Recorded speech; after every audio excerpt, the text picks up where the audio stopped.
Ooh, I've been waiting to talk about you. All right, I hope you're ready. All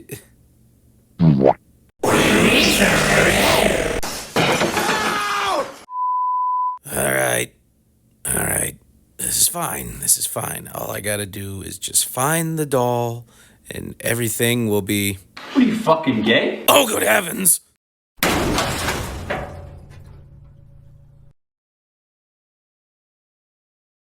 Did we milk this joke enough? One, two, doll chuckle nuts. Hello, everybody. I hope you all are having a wonderful day, night, evening, whatever it is that you're going through. We're back with the Halloween special video of Commander Decks That I Play video. And if it wasn't obvious enough, we are doing Arabella, Abandoned Doll. Arabella, Abandoned Doll, a red-white Boros legendary artifact creature toy. It is a 1/3 that perfectly works with her ability. Whenever Arabella Abandoned Doll attacks, it deals X damage to each opponent and you gain X life, where X is the number of creatures you control with power 2 or less. Also, before I do continue, I just want to give a shout out to this channel right here. I have looked up and did my research of what other people say to do with Arabella. Do not get me wrong, token making is always a key point in Arabella. You know what else ain't a key point though? Apparently not labeling out the other damn creatures that have an ability that's power 2 or less. I swear, at least this channel gave me the time of day with some creatures. I'm shouting them out. They deserve the recognition. Thank you for showing me some other creatures that could help. Now, I will state, there is a point to Arabella, but that point also doesn't need to be so heavily focused. And some of you may be asking, but Tap, what's the point if you're just gonna tell us that token making was one of them, but you also didn't care about it? Well, here's the point of why I say that. Because you want to focus on having fun in the game. Y'all forget, Magic is supposed to be casual, not always competitive. Unless we're in a dang tournament that's in your local game store or somewhere at a Magic Con, guess what? Focus on fun. Seriously, it is not that damn hard. Anyway, the point of Arabella is that you do want to focus on small, powered creatures, yet having a tad awareness of pacing yourself. There is a difference between making 13/1/1 tokens somehow versus, yes, Arabella's out on the field, but instead of making you all lose 14 life, I'm just going to let you know that I have 3 creatures that all have power 2 or less. Yet one of them gives me ability to draw a card along with you if you decide not to hit me. I will admit here, folks, there are certain small creatures you should focus on, though. Now, to add on to this topic of why we have to be careful adding some certain creatures, I'm just going to show some of these creatures off right here. Take a look. Do whatever you want to do. All right, you're back? Okay, welcome back. Now, the reason why I have to specify on this is mostly due to the fact of what their abilities may do. I think a heavy focus on Arabella's ability is much better than having yourself having an entire board of certain gnomes, but that comes with the price of having one creature not being able to stay in the power 2 or less lane.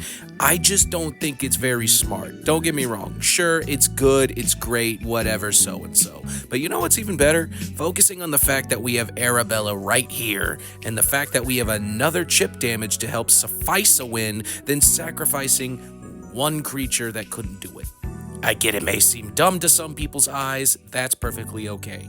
Your opinion is just as valid as mine. Just understand that I think that focusing on Arabella's ability is better than having ourselves have creatures that go like, yeah, I could give you the counters, or yeah, I could give you the tokens, but it comes in the sacrifice of making the creature's power become bigger than what we're supposed to be focusing on.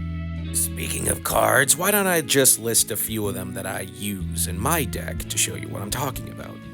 Such as my 5/0 drops, Memnite, Ornithopter, and the 3 Kobolds that I use. Sadly, I forget how to name them correctly.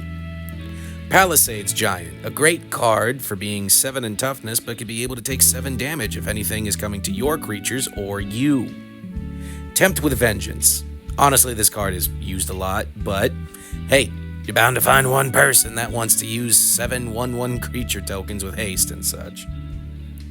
Fortune Thief. Again, I just don't want to die. Crystal Barricade. Perfect to make sure any non-combat damage won't hurt you or your creatures. Mostly creatures, though. Raise the Past.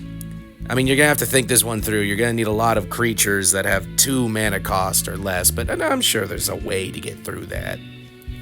And Isamaru, Hound of Konda. I don't know. I just kind of looked at it, saw it was a 1-drop, and I thought to myself, you know what? Not bad. Not bad. Of course, there is one creature here, and I'm going to seem like a hypocrite here in a second. Hazaret, Godseeker. That comes with the price of having one creature not being able to stay in the power 2 or less lane. Look, judge me as you may, okay? I get it. You're a hypocrite, Top. Yeah, I know, I get it.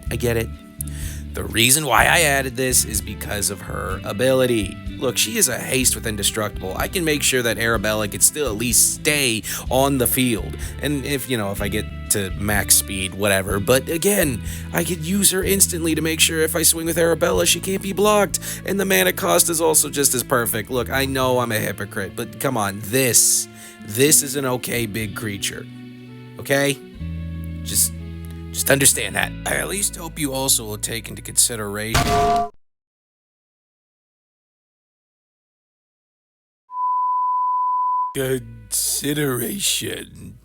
of powered 2 or less cards. Let me get the fire truck.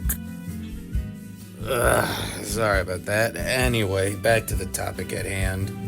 Some powered 2 or less cards I would definitely use at least would mostly be any 0 cost stuff. Phyrexian Walker, Rograk, Son of Roga, Memnite, Ornithopter, the 3 Kobolds. Shield Spear is a new one to me. I didn't even know that one existed.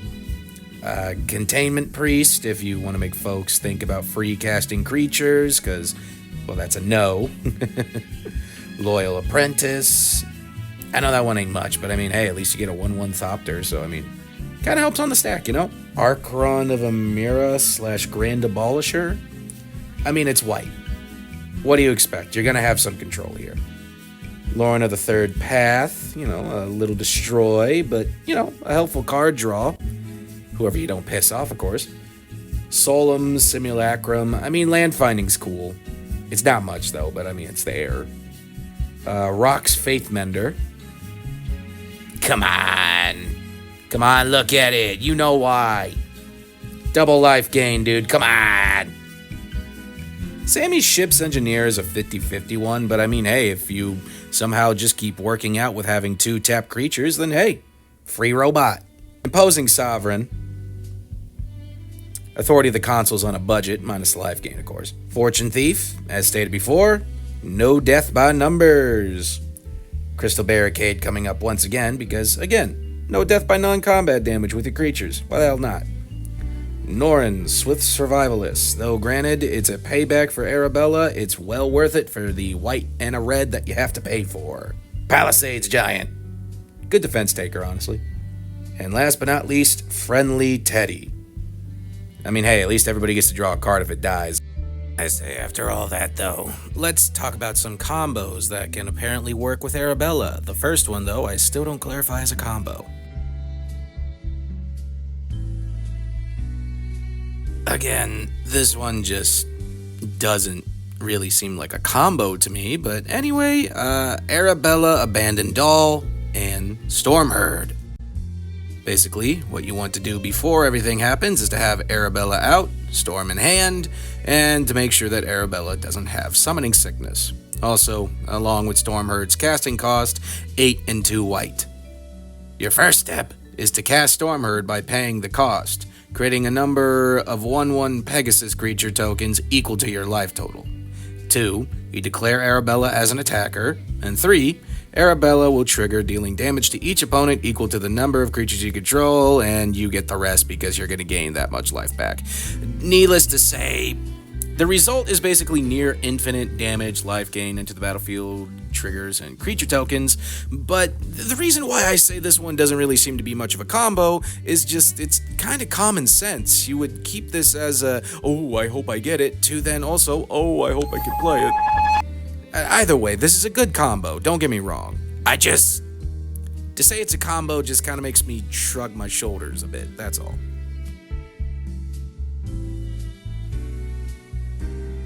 You ever think Junji Ito just was drunk looking at a balloon one night thinking of a horror story, or just thought, man, my face on this thing? Anyway, the Jolly Balloon Man and Village Bell Ringer. Before you do have anything, you need to make sure that both are on the field. Control one other creature, and that creature can tap to produce 1 mana. Your first step is that you want to activate a creature by tapping it to add 1 mana.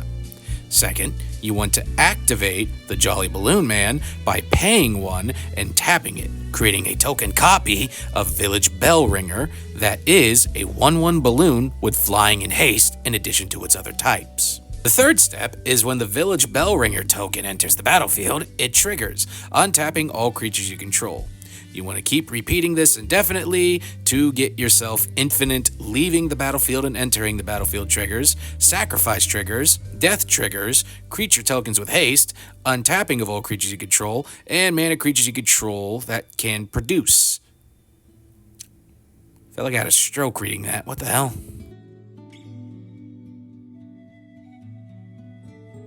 Feel guilty killing your friends when you're the damn reason for taunting them too much. Anyway, Guilty Conscience and Brash Taunter.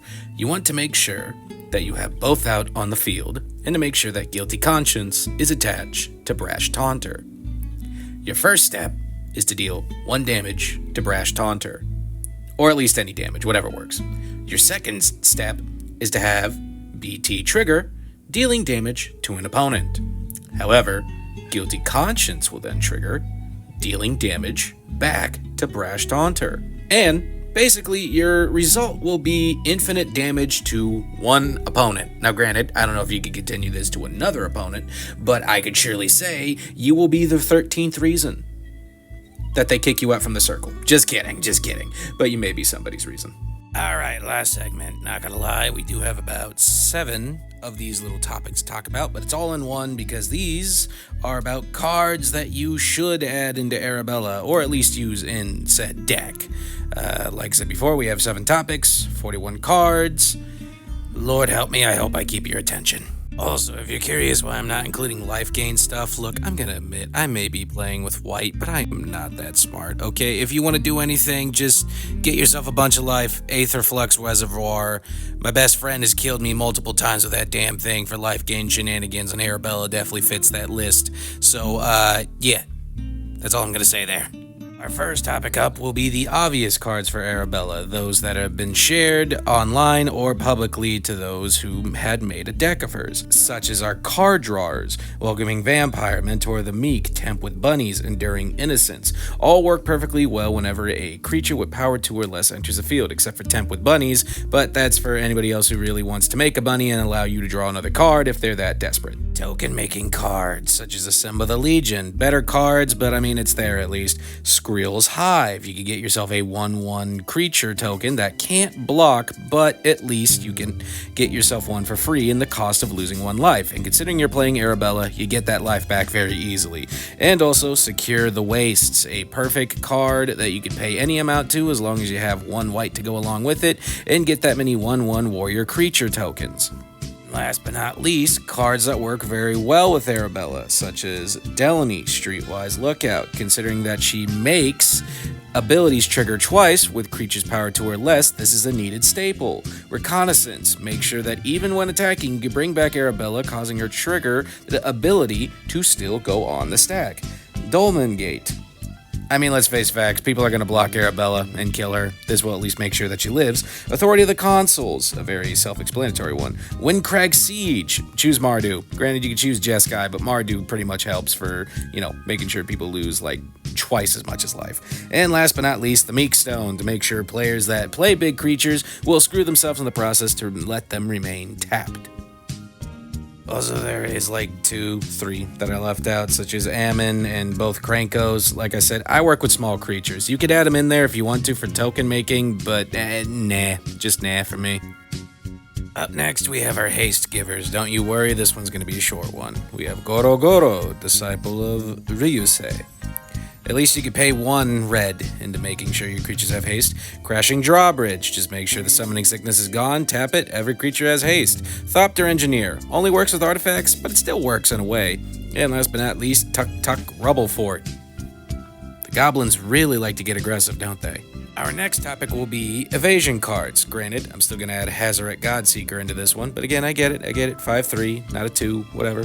But moving on here, we have Subria, Tulzidi, Caravaner Effect Up, Ragged Playmate, Access Tunnel, and Rogue's Passage. All of these have the common goal to make sure that a creature, power 2 or less, becomes unblockable, and make sure to deal the combat damage that will be dealt. It is a perfect type of thing to make sure something will happen. Apparently people like adding token doublers into Arabella. I don't really understand why, considering each mono white card, except for 1, has the power of 4, and in reality, Elspeth Stormslayer is the only one I could certainly say that would definitely fit and work into Arabella. Of course, granted, they're all a pretty penny, because token doublers are never freaking cheap. Up next is our damage dealers. Little damage such as Impact Tremors, Molten Gatekeeper, or Witty Roastmaster could all at least deal 1 damage whenever a creature enters out onto the field. Of course, granted, I just stick with Impact Tremors. Witty won't really help with Arabella's stack, and Molten may, but I'd rather just stick with simplicity than complexity. Though I do have to question people that want to cause more damage, as if the target on their back wasn't already big enough, adding things such as Gratuitous Violence, Isengard Unleashed, City on Fire, Fiery Emancipation, maybe Warstorm Surge, but like I said, in all reality, I really do think that you don't need to add in more damage, because you already have the biggest target on your back by doing annoying chip damage to people. They're gonna figure this out over time. And the last thing I'll mention is our board wipes, such as Dusk and Dawn, the Battle of Bywater, Expel the Interlopers, and of course everybody's favorite red spell that screws you over as well, Blasphemous Act. Of course, granted, I will say, minus Dusk and Dawn, if you use any of the other 3, make sure to have yourself Erase the Past. It will pretty much help bring back anything that has mana value 2 instead of power, but most creatures have basically mana value of 2 or less, unless you're working with the special stuff here. Oh well, that was surely something to talk about, Arabella. Normally, I know people do go for the lifelink route, and I could have explained it a bit better, which I do apologize, but let's face facts. If you're a pro Magic player, you understand why it's BS. If you're a new Magic player, I promise you maybe another time, or in the comments, I could explain lifelink a bit better. But needless to say, life gain in Arabella is already overpowered. But besides that, thank you, Smooth Skins, for watching this video. I hope you had a wonderful day, night, evening, or whatever it is that you're going through. It's been a pleasure to show you my other deck, and I hope you Smooth Skins have a great day.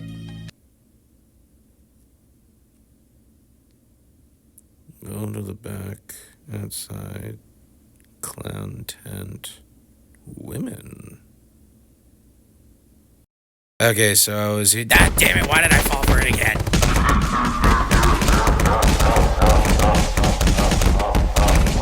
Please like, comment, and subscribe. I got beat up by a doll for this.